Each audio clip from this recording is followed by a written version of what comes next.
Hola, buenos días a todos y a todas. Bienvenidos nuevamente a una sesión de 140. Eh, una cosa que les quería mencionar antes de empezar la clase es que las últimas sesiones, las últimas sesiones de clase eh, van a ser, van a ser completamente online. O sea, van a ser clases que están hechas más que van a tener más que detalles matemáticos, van a tener, son, son como, son pre-clases, así que no son clases tan largas, son clases de alrededor de 20 minutos, algo así, aunque pueden durar aún más dependiendo de, ya no recuerdo bien la duración. El punto es que son clases expositivas de temas, de los últimos temas del curso que básicamente van a introducir a grandes rasgos los temas más avanzados que se van a ver. Así que eso, esto vendría siendo, dependiendo de cómo avance, vendría siendo la última clase que tendría con ustedes, así que lo demás, si lo vamos a continuar, lo vamos a continuar con un horario de consulta. Cualquier cosa que no se haya entendido de los tickets lo podemos revisar ahí, pero ya es en cierta medida ir relajando un poco eh, la toma de, o sea, el semestre. Eso sí, estas clases son obligatorias, las clases online son obligatorias y tienen una evaluación mediante tickets. Y estos tickets en ningún caso van a ser removidos. O sea la situación que sea, ustedes tienen que dar esos tickets. ¿Ya? Esos últimos 4 tickets que corresponden a las últimas 4 clases, de las que vendrían siendo a partir de la próxima semana. Otra cosa que les tengo que recordar es que este viernes es el certamen 3, así que, perdón, este jueves es el certamen 3, así que tengan ojo con eso para ir preparándolo desde ya. Y bueno, cosas que podemos mencionar que sean de utilidad, por ejemplo, hasta que entra en el certamen. Bueno, en el certamen entra técnicamente hasta la clase pasada, pero en esta clase, por seguridad, les voy a mencionar solamente una ecuación ¿cómo se llama? Que va a ser, que no está dentro de lo específico que puede entrar en el certamen, pero como está relacionado al tema de la clase pasada, se los voy a decir para que la tengan en cuenta de todas formas. ¿Ya? Así que vendría siendo todas las clases de Broglie hasta el átomo de hidrógeno, incluyendo las energías de esos niveles, que eso es justamente lo que nos faltó la clase pasada. ¿Alguna consulta antes de seguir o antes de empezar la clase?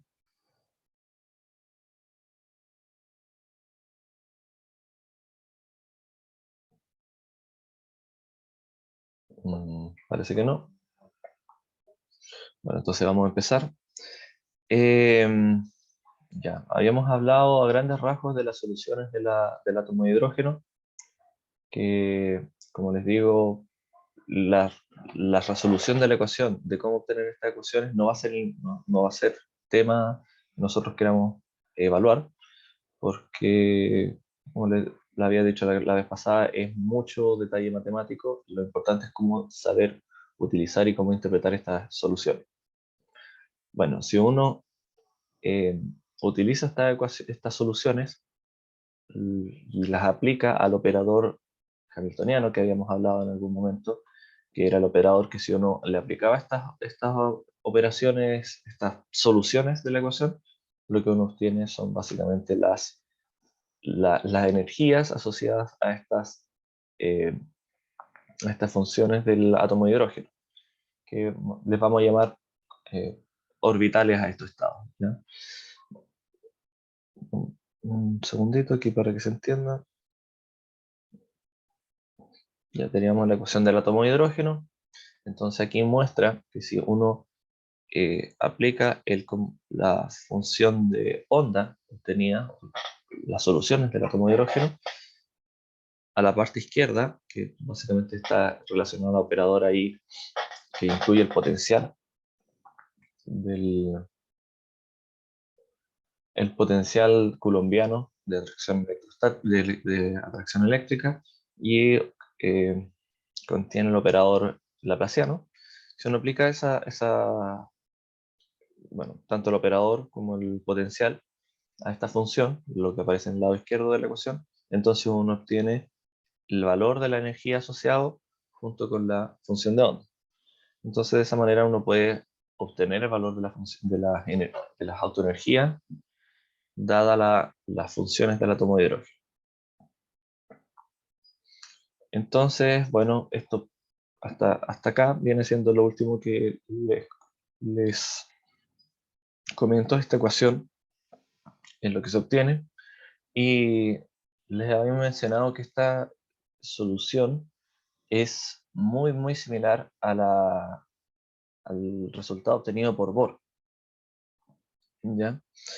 Eh, Bohr, sin tener toda esta maquinaria de la mecánica cuántica, sin utilizar la ecuación de Schrödinger, llega a una solución muy similar.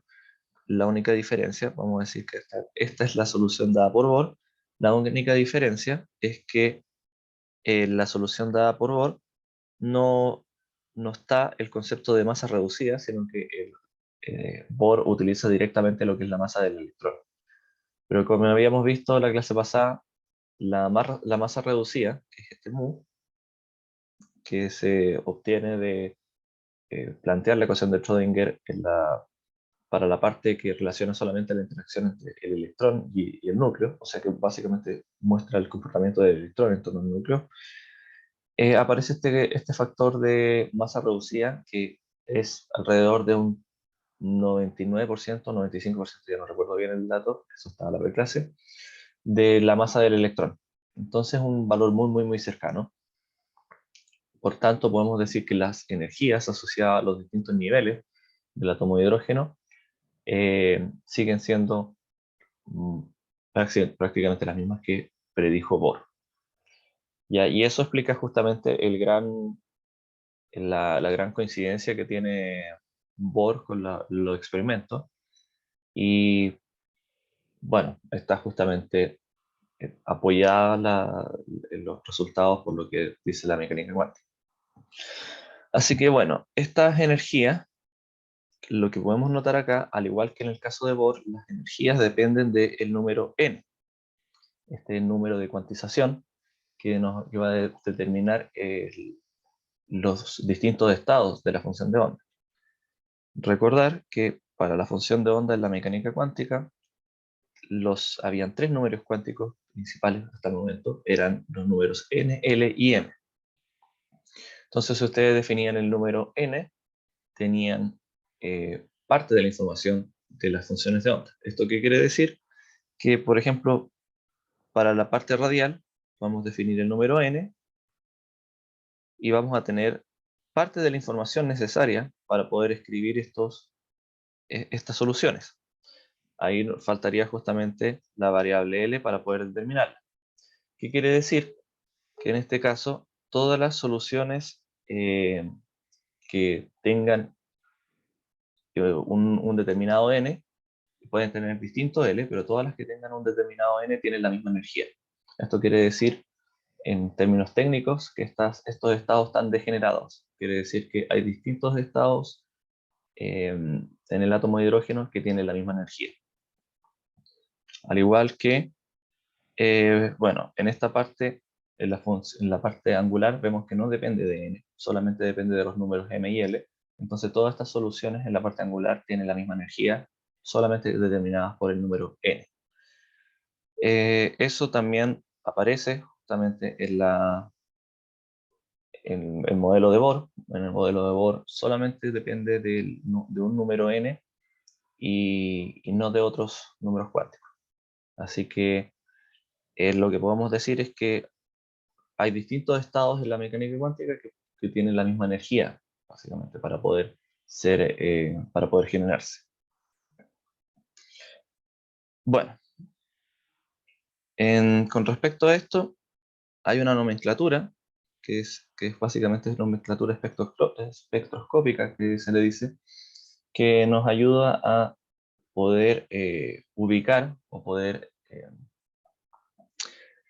ordenar estos distintos niveles o estados, niveles energéticos, que se llama, que básicamente es lo que veíamos en química, que nos ordena los distintos niveles en base nos ordena los estados en base a los distintos niveles energéticos. Entonces, bueno, vamos a empezar. La nomenclatura se define en base a, primero, en el eje vertical, vamos a tener la energía, ¿cómo se llama? Los números n. Con el incremento del número n, vamos a ver que, bueno, primero, notar las energías, para que se entienda esto, perdón por el desorden, pero las energías acá son negativas porque son energías que se refieren a energías de ligazón entre el electrón y el átomo. Si el electrón estuviera libre, se pudiese mover libre por el espacio, entonces esta energía sería positiva y bueno, no estaría ligado al átomo. Pero en este caso son energías negativas, son energías que nos dicen qué tan ligado está el electrón al átomo. Entonces, vamos a partir, por ejemplo, de energía del estado N1, que es la energía fundamental, que va a estar, por ejemplo, un electrón estaría acá. Con esa energía vendría siendo la energía más baja. Entonces, para poder liberarse el electrón, las energías que hacen que el electrón esté libre son justamente las energías que están sobre cero. Energías sobre cero. Entonces, para el electrón poder liberarse, tiene que ganar la suficiente energía, tiene que saltar de estado en estado hasta poder salir del átomo.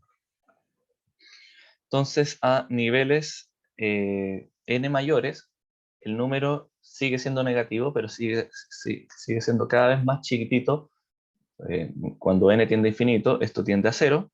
Entonces, técnicamente, niveles muy altos de energía, muy altos en el número n, son básicamente niveles muy altos, claro, de energía en estados excitados, pero que en realidad claro, son niveles altos de energía porque estamos hablando de un eje que parte desde un número muy negativo hasta un número que se va aproximando de cero. Así que siguen siendo de todas formas energías mayores que la energía en este caso del estado n igual 1. ¿Ya? Si nosotros, básicamente la energía va creciendo en esa dirección.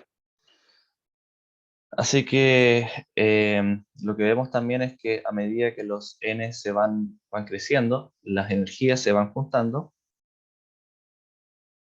¿ya? Así que, bueno, eso, ya cada vez cuesta menos poder excitar un electrón. A medida que ustedes están en un estado más excitado, cuesta menos hacer una transición a un estado de mayor excitación o de mayor energía. Ya, entonces habíamos dicho que en esta representación, entonces n, a medida que crece n, aumenta la energía, y en el eje horizontal vamos a escribir los distintos estados, ¿no?, en base a su momento angular. L, vamos a ver por qué es el número que le decimos momento angular, o más bien momento angular orbital. Vamos a ver eso.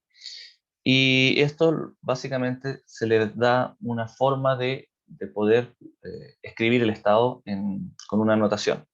Entonces, las notaciones son, se les da una letra, S, P, D y F, que básicamente son los distintos valores que puede tomar el número L, partiendo desde 0 hasta L igual 3. Entonces, bueno, todos estos niveles, como decíamos, como dependen del mismo n, entonces todos vamos a decir que todos tienen el mismo, el mismo nivel de energía. Acá tenemos, por ejemplo, si vamos rellenando los estados, tenemos 1s, 2s, 3s, 4s. Esto significa que el nivel 4s1,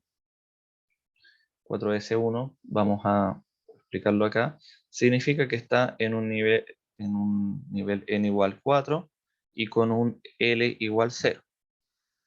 S corresponde al nivel L igual 0.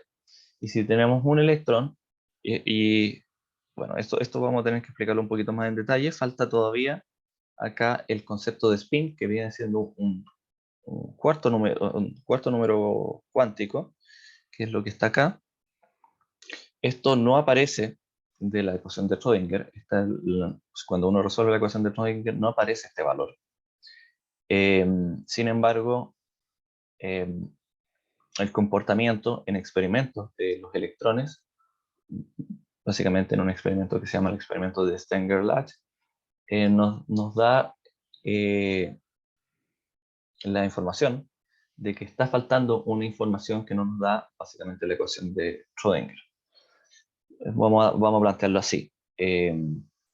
Básicamente, cuando se emitía un haz de electrones y se hacía pasar por un campo magnético no homogéneo, se veía que el comportamiento de cómo terminaban los electrones en una pantalla en donde se detectaban no era correspondiente a los momentos magnéticos que se esperaban de los electrones, en base a estos números cuánticos L, que tenían una cierta, si uno hacía una analogía clásica, tenían una cierta relación con su momento magnético. Esto no se reflejaba en lo que se observaba en los experimentos, entonces no había nada que la ecuación de Schrödinger lograse predecir justamente cómo se estaba comportando, por qué se están obteniendo esos resultados en el caso de este experimento que les estaba comentando, que es bastante conocido. Es el experimento de Stenger-Lach en base a tirar unas de electrones a través de un campo magnético no homogéneo, para un estado que está preparado con un momento igual a L igual a 0. ¿Ya? Perdón, en este caso no eran electrones, eran átomos de plata, si mal no recuerdo. Bueno, la cosa es que este llamado cuarto número cuántico no se obtiene de la ecuación de Schrödinger, sino que se obtiene ya cuando avanzamos en la teoría, ya mezclamos lo que es mecánica cuántica con relatividad. La mecánica cuántica parte de tomar la ecuación de Schrödinger asumiendo que el electrón tiene comportamientos clásicos.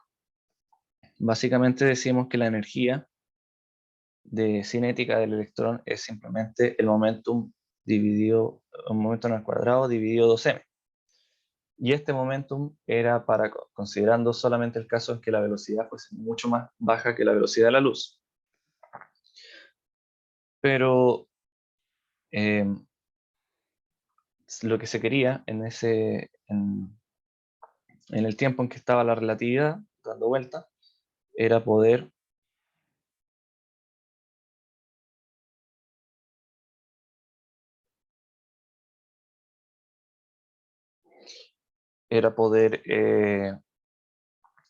relacionar esto a un segundito, esto está mal. Era poder relacionar esto a la ecuación que nos da la energía para el caso de la relatividad. Ya, en el caso de la relatividad, esta era la relación más correcta. Entonces, la ecuación de Schrödinger no cumple con esta relación de energía que ya se había planteado en relatividad. Entonces, cuando se trata de hacer mecánica cuántica que cumpla con esta relación, aparecen distintos modelos y uno de ellos es el modelo planteado por Paul Dirac, y de esta manera Dirac genera una ecuación que es más compleja todavía que la ecuación de Schrödinger, así que está fuera totalmente de lo que vemos en este curso, y esa ecuación de Dirac, para resolverla, hay que los estados que aparecen de la solución de la ecuación de Dirac incluyen justamente los números cuánticos n, l y m, y aparte incluye un cuarto número cuántico que es el número s. Es aquí por primera vez donde aparece realmente una explicación a lo que estaban pasando en los experimentos, y aparece es básicamente para resolver matemáticamente las ecuaciones se necesita justamente de un cuarto número, un cuarto número cuántico para poder eh, em, definir todos los estados posibles, en este caso de, por ejemplo, el átomo de hidrógeno. ¿Ya? Así que ese cuarto número cuántico está asociado está asociado intrínsecamente a la naturaleza del electrón. ¿Ya? Este número cuántico no solamente aparece en la solución para el caso del átomo de hidrógeno, sino que es eh, es una propiedad misma del electrón en sí. ¿Ya? Eso es lo que se ve de la ecuación misma que predice Dirac. Entonces hay 4 números cuánticos, n, l, m y s. ¿Ya? Esos justamente son los 4. Y este último número cuántico se interpreta clásicamente, pero la manera de interpretarlo clásicamente era como que el electrón está orbitando con respecto a sí mismo. O sea, básicamente, no, perdón, está rotando con respecto a sí mismo. Entonces, spin en inglés básicamente no, hace referencia a giros, y clásicamente se había pensado que el spin está relacionado al momento magnético intrínseco del electrón. Entonces, el electrón, uno podría llegar a medir básicamente una propiedad magnética del electrón, porque el electrón puede estar girando y tiene dos posibles giros. Esto básicamente en base a lo que se había eh, observado de los experimentos. Entonces vamos a definir que en un sistema de referencia vamos a decir que el electrón gira en un sentido o gira en el otro. ¿Ya? No vamos a entrar en mucho detalle en eso. El punto es que esto no es del todo correcto. Esto es solamente la interpretación clásica, porque cuando se hicieron los cálculos teóricos de la interpretación clásica, de si el electrón, suponiendo que el electrón es una pelotita que está girando con respecto a sí misma, y se calculó, por ejemplo, el momento magnético que este tenía, empezaban a haber algunos problemas, clásicamente. Eh, Principalmente, para que todas las cosas calzaran, el electrón tenía que tener un giro, tenía que tener una rotación que era mucho más alta que la rotación que estaba permitida por las leyes de la relatividad. Básicamente, su rotación era demasiado alta para lo que permitían las ecuaciones relativista. Por lo tanto, este concepto de que la pelotita que el electrón es una pelotita girando con respecto a sí mismo, es simplemente una caricatura, podríamos decir, como para poder representar esta idea del spin, ¿ya? Así que principalmente el spin lo vamos a considerar como que son dos estados eh, para un electrón dado en un cierto orbital. Entonces, volvamos a la notación espectroscópica. Ya, si tenemos el nivel 4S1, significa que el S significa que tenemos el número cuántico L igual a 0, el número N es igual a 4. Los estados posibles que tiene el número cuántico M van justamente de menos L a L, así que en este caso L es 0, así que M puede tener solamente una posibilidad, el número cuántico M tiene que ser 0. Entonces vamos a decir a esto un orbital. Ya están definidos los tres números cuánticos que se habían obtenido de la ecuación de Schrödinger, pero sabemos ahora, poniendo un poquito más de información, sabemos que también existe el número cuántico S, que uno lo puede poner, que uno puede trabajar con la ecuación de Schrödinger, sabiendo que el número cuántico S puede tener dos estados. Y estos estados en química básicamente se les representa como una flechita para arriba o con una flechita para abajo, ¿ya? Entonces, vamos a decir que si hay un solo electrón, este electrón entonces podría estar, por ejemplo, en su estado S ¿cómo se llama? Con spin positivo, lo vamos a llamar con flechita hacia arriba, o podría estar en su estado con eh,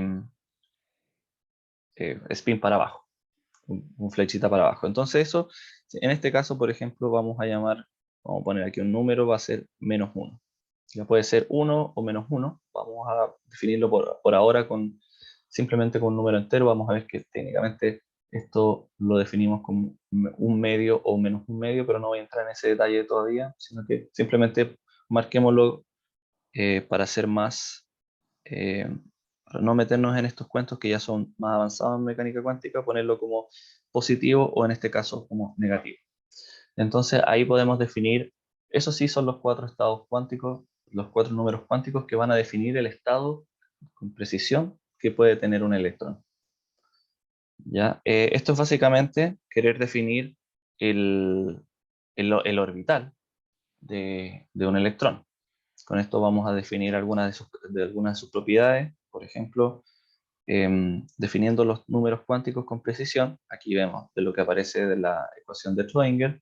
Si uno define los tres primeros números cuánticos, uno define el orbital en las regiones del espacio, por ejemplo, en donde es más probable encontrar el electrón. Bueno, aquí esto es solamente utilizando la información que nos da la ecuación de Schrödinger, pero aquí nos está, por ejemplo, hablando sobre el momento del spin del electrón, y esto es una información más que no está contenida acá. Y eso tiene que ver con ciertas propiedades magnéticas con que el electrón podría llegar a interactuar si es que, por ejemplo, el átomo se encuentra en un campo magnético externo, que eso lo vamos a ver. El electrón entonces va a poder hacer algunas transiciones energéticas o se van a notar unas separaciones en los niveles energéticos, y eso justamente va a depender del spin que tiene el electrón. Vamos a ver que cierta bueno, la explicación básica justamente va a estar relacionada a estos diferentes estados que tiene el electrón.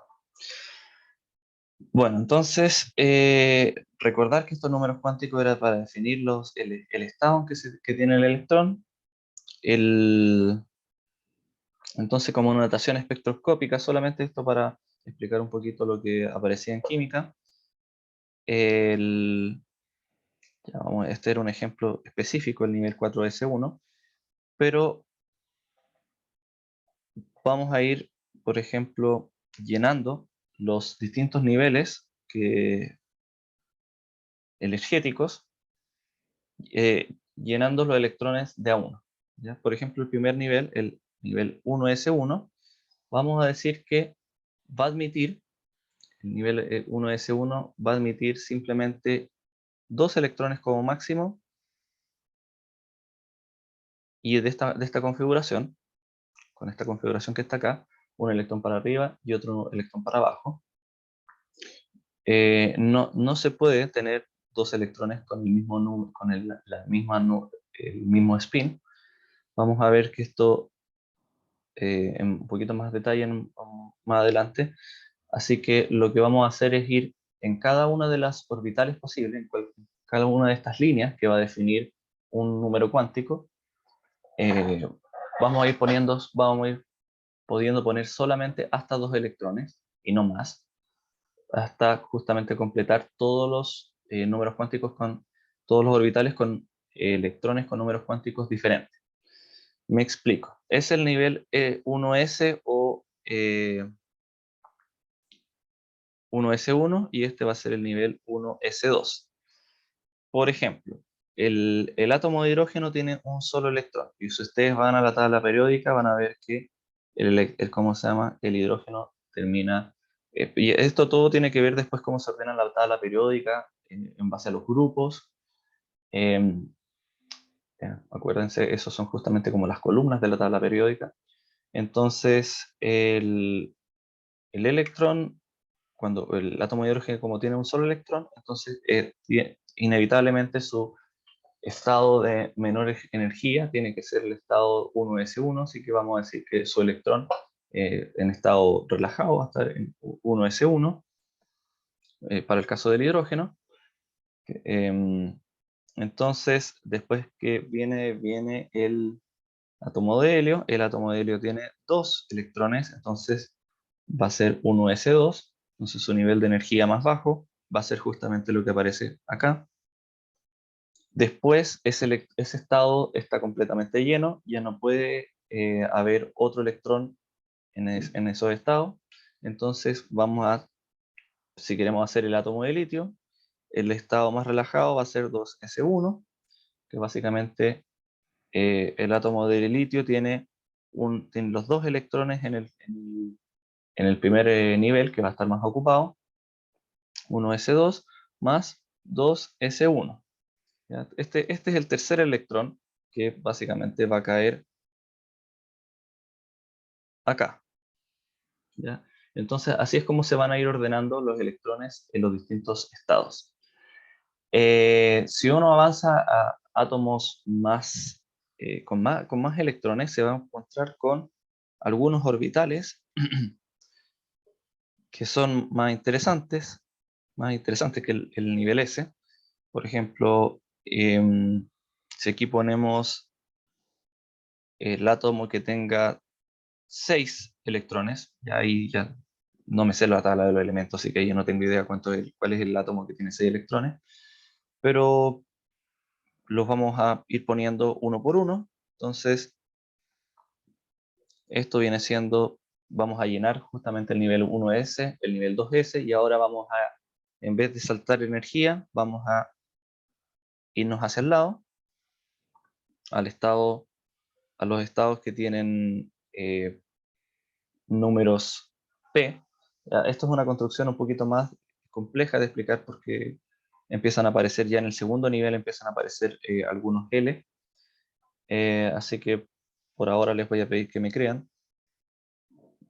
Esto es solamente para hacer una relación con lo que ustedes ven en química, o lo que ustedes alguna vez vieron en química o van a ver, bueno, si han visto, sería lo ideal. Entonces aquí hay 4 electrones y si queremos llenar los niveles con 6, entonces tenemos que saltar ahora al estado 2, ¿cómo se llama? Al 2p. El estado 2p acepta 6 electrones. Los estados S aceptan hasta 2 electrones, pero los estados P aceptan hasta 6. Esto tiene relación a que el estado P está asociado al orbital L igual 1. Y el orbital L igual 1 se puede tiene tres números cuánticos asociados que están asociados al número cuántico m. El número cuántico m puede ir desde menos L hasta L. ¿Ya? Entonces, como lo anoto acá, hasta L. Entonces, como el número P está asociado a L igual 1, entonces los números M pueden ir de menos 1 hasta 1. Entonces, técnicamente, el orbital con número P tiene tres estados posibles, menos 1, 0 y 1. Entonces, esta representación realmente se ve así. Entonces, si queremos ir a los estados, a cómo se ordenan los electrones, en este caso, vamos a decir que queremos poner 6 electrones, lo que haría el sistema es empezar a ocuparse, estos distintos orbitales se van a empezar a ocupar de a uno, poniendo electrones en cada uno de sus niveles. Entonces ahí tenemos dos electrones en el primer nivel 1s, dos electrones en el nivel 2s, y después empezamos a llenar, como se llaman los estados disponibles, de a uno con respecto a los distintos orbitales que están acá. Van a aparecer algunas reglas de cómo se empiezan a ordenar los electrones. No vamos a entrar en detalles justamente en específico cómo se empiezan a llenar, porque eso ya tiene que ver con cuántica un poco más avanzada. Todas estas cosas tienen una teoría por detrás que va explicando cómo se pueden ir llenando electrones y cómo no, pero no nos vamos a meter en este detalle hasta el momento. Tiene que ver con los niveles de energía a los que pueden acceder, a los niveles de energía reales, porque esto está justamente dado por el átomo de hidrógeno, y en el átomo de hidrógeno las energías están degeneradas. ¿Ya? Básicamente todas las energías dependen solamente del número cuántico n, y no de los otros números cuánticos n, l y m. Pero si uno resuelve la ecuación de Dirac nuevamente, ya una ecuación más precisa con respecto al tema, aparece justamente que las energías que tienen los electrones sí dependen de los números cuánticos n, l y m. Y ese sí mal no recuerdo. ¿Ya? Entonces, sí. Entonces, ahí sí importa justamente cómo estos electrones se van eh, poniendo en cada uno de los orbitales, de tal manera que se van llenando desde niveles más bajos de energía hasta niveles más altos de energía. ¿Y por qué es eso? Bueno, porque la naturaleza es floja y prefiere, ¿cómo se llama?, gastar menos energía en su configuración que gastar más. ¿Ya? Eso es básicamente el cuento. Así que eso nos da, cuando uno resuelve la ecuación más precisa de la ecuación de Dirac, uno va viendo cuáles son las reglas cuál es el orden con que se van ordenando los electrones, de tal manera de que los electrones vayan ocupando uno por uno los niveles de energía más bajos. Y así, bueno, si tenemos después más electrones, entonces se empiezan a llenar más con respecto a los distintos números cuánticos que van a ver. ¿Alguna pregunta hasta el momento en esta parte de acá?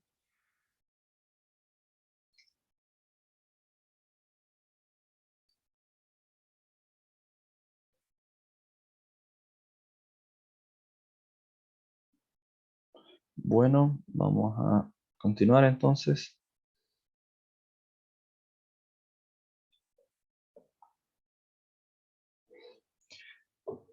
Bueno, como le insisto, de acá lo que sería bueno simplemente que ustedes recordaran es la notación espectroscópica, no esto precisamente. No vamos a hacer hincapié en cómo ir llenando los electrones con las flechitas, sino que la notación espectroscópica, por ejemplo, le podemos decir un electrón, ya esto para un posible ticket, más bien, un electrón puede estar en el estado 2p2, por decirlo así. ¿Ya? Y este estado 2p2, podemos, por ejemplo, preguntar por la función radial, las funciones radiales del átomo de hidrógeno para este estado, 2p2. Entonces, ¿de aquí qué sacamos? Sacamos que esto tiene un número n igual 2, y sacamos que, como es p, entonces tiene un número l igual 1. Generalmente lo vamos a hacer con la función radial. ¿Por qué? Porque la función radial, justamente, vamos a ver acá, depende justamente de los números n y l. Entonces, si ustedes definen los números n y l, ya podemos tener cuáles son las funciones específicas del átomo de hidrógeno para este caso. ¿Ya? Estas funciones acá yo no las tengo escritas.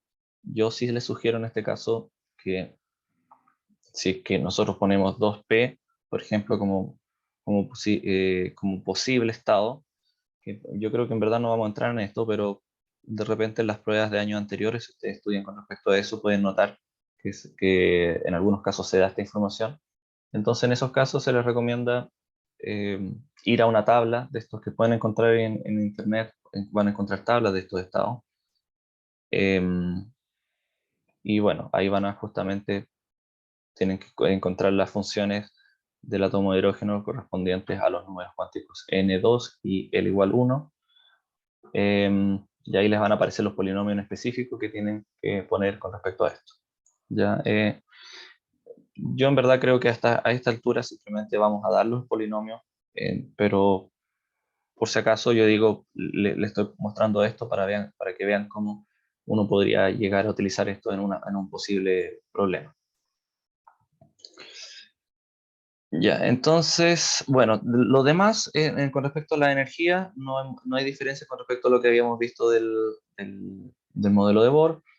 Es básicamente la permeabilidad eléctrica, la carga del electrón, 4pi, h barra, y esta diferencia es justamente la masa reducida del electrón.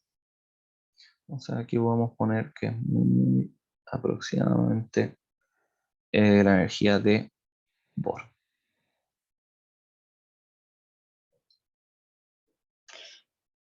Ya.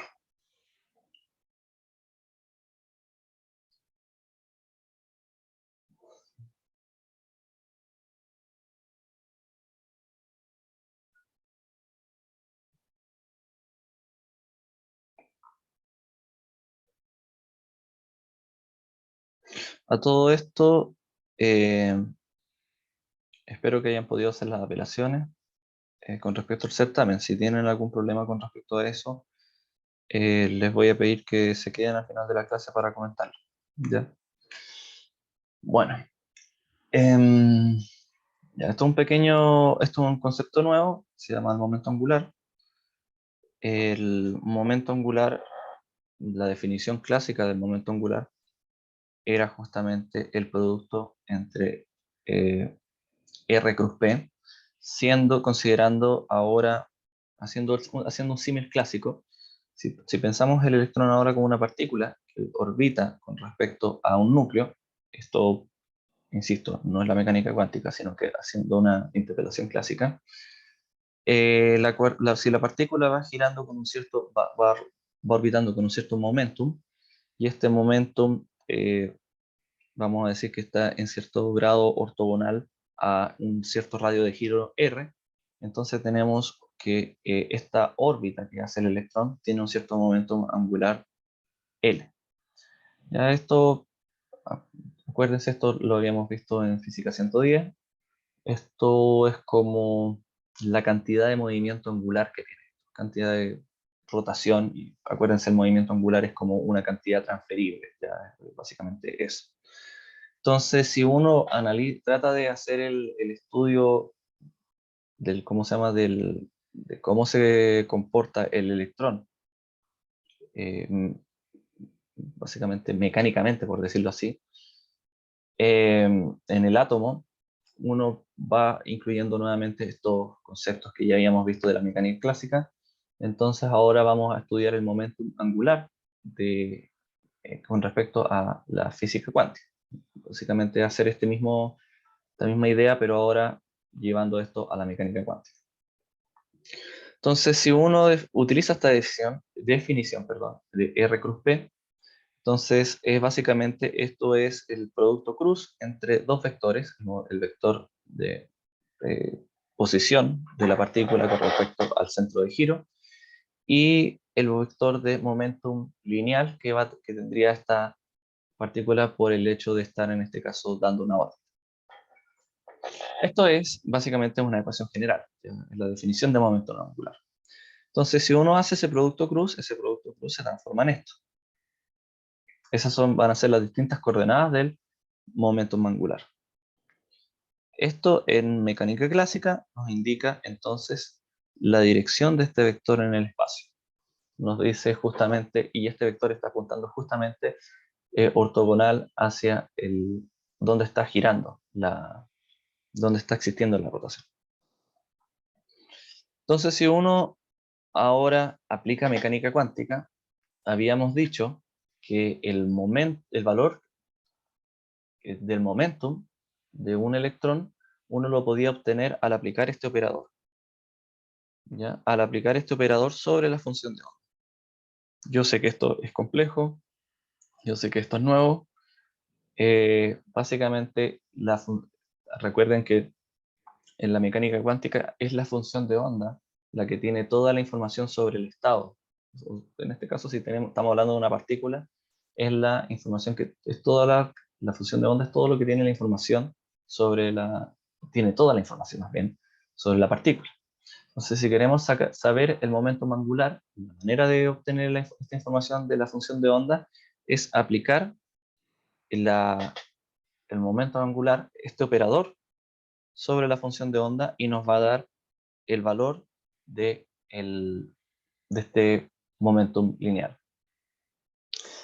Esto es básicamente una ecuación de autovalores. ¿Ya? Estos son justamente, uno puede hacer un símil con álgebra lineal, y uno muchas veces se pregunta, ¿dónde aplico álgebra lineal? Bueno, en mecánica cuántica es básicamente álgebra lineal, ¿ya? Aquí no estamos viendo en profundidad mecánica cuántica, pero cuando uno quiere meterse ya en mecánica cuántica como tal, las soluciones de la ecuación de Schrödinger se dan para ciertas configuraciones, y una vez que conocemos las soluciones, hacemos un cambio de base, y utilizamos otros espacios vectoriales, y en esos espacios, cuando hacemos la transformación de espacios vectoriales, podemos llegar a trabajar en espacios que van a transformar los operadores en matrices. Entonces, este operador de momentum uno lo puede transformar justamente en una matriz, y cuando uno lo transforma en una matriz, entonces, por ejemplo, van a aparecer ecuaciones de autovalores. Y esos autovalores nos van a dar justamente el valor del momentum para los distintos casos. Entonces, bueno, ¿cómo se llama? El operador se va a transformar en una matriz, y la función de onda se va a transformar en, en vectores. Van a ser básicamente vectores que van a tener la distinta información sobre un estado cuántico. Ya, esto es un salto gigante de lo que te estoy hablando, pero para que tengan una relación más o menos de qué significa esta ecuación. Eso es básicamente una ecuación de autovalores en mecánica cuántica. Para que se entienda un poquito mejor, imaginémonos que está todo en una dimensión, entonces ya no estamos hablando de ¿cómo se llama? Un vector, sino que estamos hablando de, efectivamente, en una dimensión el momentum tiene tiene un solo posible valor. Entonces, cuando uno transforma esto a un espacio vectorial diferente, matrices, que básicamente un mundo de matrices y vectores, esto es una ecuación de autovalores. ¿Ya? Y si uno quiere encontrar cuál es el valor del momentum, uno tiene que resolver la ecuación de autovalores, y ahí encuentra los distintos valores posibles que tiene el momentum. Y bueno, básicamente los autoestados, las funciones de onda vendrían siendo los autoestados o autovectores del sistema. Pero bueno, eso es un cuento un poquito más avanzado, así que eh, volvamos al punto. Estamos hablando del momento angular, y con respecto al momento angular, entonces aplicamos esta definición y la combinamos con la definición de la mecánica cuántica de cómo obtener los valores para el momento, que es básicamente aplicar un operador. Entonces, si el momento se podía obtener así, entonces el vector de momentum para mecánica cuántica se vendría obteniendo de esta manera. ¿Ya? Es un operador. Hasta el momento esto no significa nada. Para que tenga algún sentido, hay que aplicar este operador, hay que aplicar estas derivadas sobre la función de onda. Si no, esto no tiene ningún sentido. Entonces, de igual manera, vamos a construir algo que se llama el operador de momentum angular. Y este operador de momentum angular, entonces, aplicando esto que estaba acá, estas dos cosas, combinándola con esta cosa que está acá, entonces aparece un operador ahora con respecto a derivadas del momento angular. Entonces ahí aparecen justamente las tres coordenadas del operador momentum angular. Bueno, no son coordenadas hasta el momento porque todavía hay que aplicar la función de Ohm. Ya, entonces, ya todo esto que cuando uno aplica el operador sobre una función, entonces se van a poder obtener los valores físicos que uno puede medir en un experimento. ¿Ya? Estos valores físicos, ya sea el momentum angular, ya puede ser ¿cómo se llama? El momentum lineal, la energía, etcétera, eso se le van a llamar los observables. Son las cosas que se pueden observar en un experimento. ¿Ya? Esos son básicamente los valores que puede obtener, los valores físicos que puede tener un sistema. Esto que está acá es simplemente una operación matemática, pero esa operación matemática nos va a dar los posibles valores que va a tener el sistema. Ya. Si uno escribe esto en coordenadas cartesianas, estas van a ser justamente las tres componentes del momentum angular, pero si uno hace una transformación de estas coordenadas a el sistema esférico, o sea, perdón, coordenada esférica, esto queda un poquito más bonito. Queda un poquito más bonito precisamente porque la componente z del momento angular es básicamente simple de obtener. Es como es igual, muy parecida a la forma en que calculábamos ¿cómo se llama? El momentum lineal, básicamente menos IH barra por una derivada, correspondiente a una sola variable. Y bueno, las otras dos componentes del momentum angular van a estar mezcladas en las distintas de variables angulares. ¿Ya? El momento angular solamente depende de las variables angulares. Ya, entonces, ahora si uno quiere calcular la componente z del momentum angular de un sistema, ¿ya? Como solamente depende de las variables angulares esto, cuando uno aplica el operador momentum angular sobre la función de onda de un estado físico, puede ser un electrón, por ejemplo, esta función de onda solamente va a actuar sobre las soluciones angulares de la solución de la ecuación de Schrödinger, ¿ya? Entonces, por ejemplo, si aplicamos ¿cómo se llama? El operador LZ sobre las soluciones de la ecuación de Schrödinger, eh, bueno, ahí hay que ir a las soluciones. Un segundito, vamos para allá. Vimos que el momentum LZ dependía solamente de la variable phi, o sea, sí, phi, ¿ya? Entonces, cuando ustedes hacen la derivada con respecto a phi de la solución angular, vamos a ver que esta parte de acá no depende de phi, esto es simplemente una constante, entonces lo que va a aparecer es justamente la derivada con respecto a phi nos va a entregar un i por m. I por m por la solución nuevamente. Entonces, eso es la operación matemática básicamente que nos da la derivada de phi con respecto a la parte angular. Entonces utilizamos eso.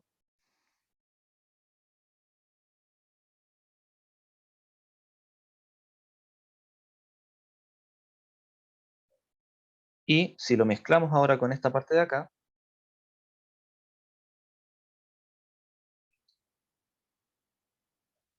si ahora ¿cómo se llama? Multiplicamos por menos IH barra, hacemos menos IH barra de A de phi, de la parte angular nomás, porque la parte radial es como una constante para esto.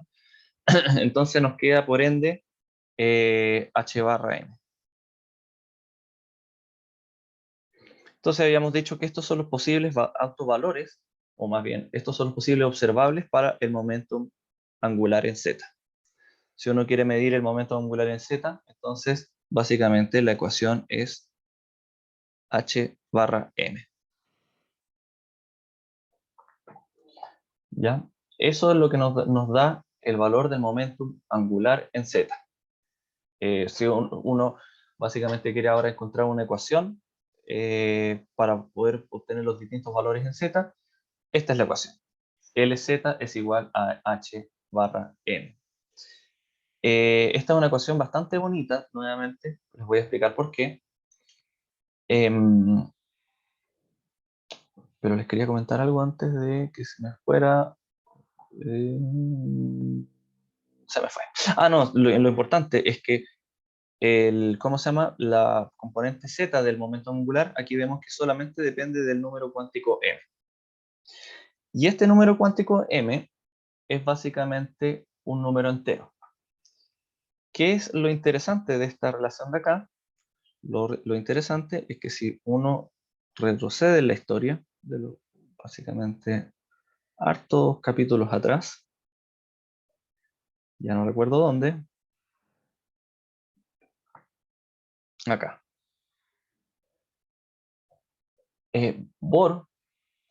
Niels Bohr, para generar su idea de modelo atómico del átomo de hidrógeno, él impuso básicamente una condición que era que el momento angular tenía que ser un múltiplo de h bar. Simplemente un múltiplo de n por h bar. Esta misma conclusión aparece en la mecánica cuántica para el componente z del átomo de hidrógeno. ¿Y por qué la coincidencia es tan alta? Bueno, aquí voy a hacer un dibujito. En el átomo de Bohr era como un modelo planetario. Entonces, el momento angular, justamente, si lo poníamos todo esto en coordenadas x, y z, el momento angular en el modelo de Bohr apunta en dirección z. Entonces, ¿cómo se llama? Bohr dijo, el momento angular del átomo de hidrógeno está cuantizado, por ende, tiene que ser un múltiplo de n veces h barra.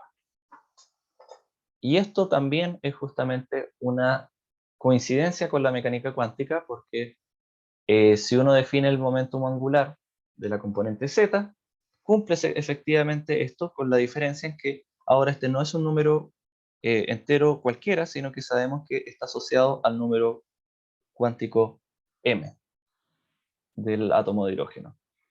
Entonces fue una coincidencia bastante especial. Ahora ¿cómo se llama? El momento angular en la mecánica cuántica no es necesariamente, no es como esto ya no es un sistema planetario, el momento angular no es simplemente en el eje z, pero justamente cuando se calcula el momento angular en el eje z, calza entre lo que había predicho Bohr y lo que dice la mecánica cuántica. Así que eso es algo que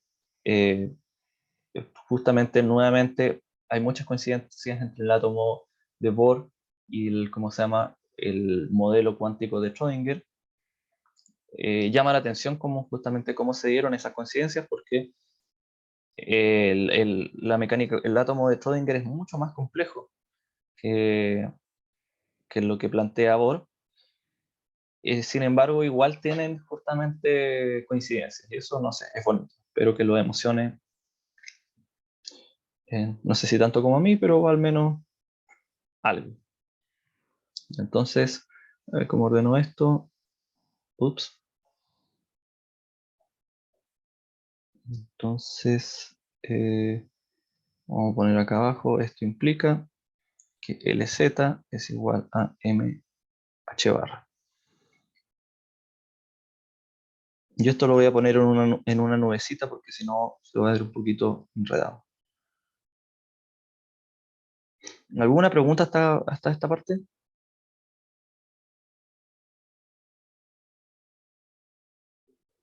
Ok, no hay ninguna pregunta. Seguimos. Ya, entonces los posibles valores del momentum angular en z sabemos que es justamente mh barra. Ahora, estas son las proyecciones del momentum angular en el eje z. El momentum angular real puede estar orientado en cualquier dirección, ¿cómo se llama? En X, X, Y, Z. Así que solamente estamos viendo las componentes del, ¿cómo se llama? En Z del momento angular, y estas están cuantizadas. Básicamente esto implica nuevamente que el momento, básicamente el momento angular total también está cuantizado, no puede tener cualquier dirección. Por ejemplo, el momento angular no puede tener esta dirección que está acá, porque si uno hace la proyección del momento angular en el eje Z, entonces ahí ya no calza ahí está entre h barra y 2h barra, y eso no puede ser porque básicamente tienen que ser múltiplos enteros de h barra, porque m es un número entero. Entonces los posibles valores que va a tener el momento angular real están determinados de cierta manera por su componente en z. Si uno calcula el operador ahora L cuadrado, momento angular al cuadrado, es más fácil que calcular el operador L. Aparece esto que está acá. Los autovalores, básicamente, o los valores que puede tomar el momentum angular al cuadrado son L por L más 1 por H barra al cuadrado. ¿Y eso cómo lo logran? Bueno, aplicando un montón de veces las derivadas sobre la función de onda. Ya básicamente tienen que multiplicar, hacer el producto de puntos entre este operador consigo mismo, va a aparecer un corcho de derivadas multiplicadas. Eso pasarlo a coordenadas esféricas, o más bien, hagámoslo más simple, multipliquemos justamente estas coordenadas, hagamos el producto punto entre este operador consigo mismo en coordenadas esféricas, y va a aparecer un corcho de derivadas, y esas derivadas uno las aplica y aparece justamente este valor, L por L más 1 por H barra al cuadrado. ¿Esto qué quiere decir entonces? Por ende, que los valores que puede tomar el momentum angular, si L cuadrado es justamente L por L más 1 por H barra, entonces eso quiere decir que si sacamos la raíz a estos valores, entonces obtenemos que los valores que puede tomar el momentum angular total ahora va a ser justamente la raíz de L por L más 1 por H barra. Eso es básicamente lo relacionado a el momento angular total, ¿ya? Que no es lo mismo que estaba midiendo Bohr, básicamente porque Bohr se preocupaba solamente del eje Z, porque suponía que todo orbitaba justamente sobre el mismo plano. Así que ahora si uno les pregunta cuál es el valor que, por ejemplo, que puede tener, ya, tratemos de aterrizar esto, por ejemplo, ¿cuál es el momento angular que tiene el estado 2S1, por ejemplo? ¿Alguien me puede decir eso? Responder en el chat.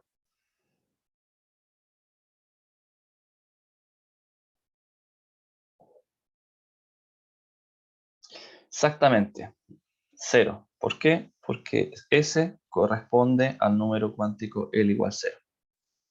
Así que bueno, es simplemente L igual 0.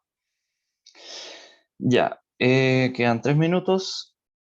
Bueno, esto es simplemente los números cuánticos, espectroscópicos, ya les comenté sobre esto. Esto simplemente se los voy a mencionar cuando un átomo de hidrógeno está en presencia de un campo magnético. Los niveles energéticos de los distintos estados se separan y ya no es degenerado. Básicamente, los estados energéticos van a ser justamente, aquí que me contaría,